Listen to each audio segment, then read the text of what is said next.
Your hot water smells funny for a couple different reasons. The most likely reason, campground's got some pretty nasty water, or you have stagnant water in your fresh tank.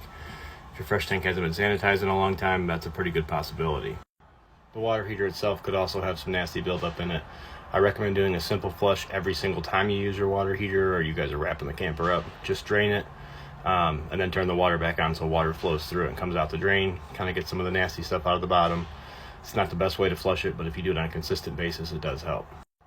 The biggest thing you can do to stop this, or the most effective, would be a water filter before it goes into the coach. Camco makes a good water filter. I've done videos on it before. If you go to my website, I have a link directly to it. That filter will filter most of the nasty stuff out of the water. It's not going to filter well water and make it drinkable or make it taste any less nasty. But as I've said before, and I'll say it again, I don't recommend drinking the water out of your camper. And that's not just because of the quality of the water, it's because of the things that are in your water system on your camper. Lots of plastics, and then you also have your water heater that has an anode rod. Most of them have anode rods that break down, and that sediment makes its way into the water as well. Not using a water filter will also cause problems like this, where you will get sediment in the valves of your faucets, and then they will never close fully, and you'll have a drip.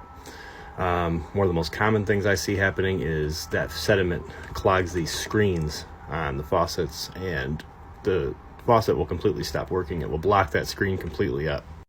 Now, a water filter won't stop the sediment from your anode rod depleting going through your water system, because that filter is before the water heater. There is no filter after the water heater.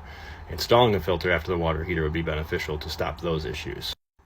But if you do want to stop the original nasties from the water source from making it into your camper, use a water filter. Again, I always recommend the Camco water filter. It's one of the bigger brands out there. There are much more expensive ones, but the Camco one is super simple.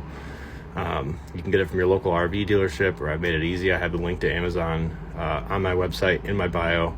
You can find it there.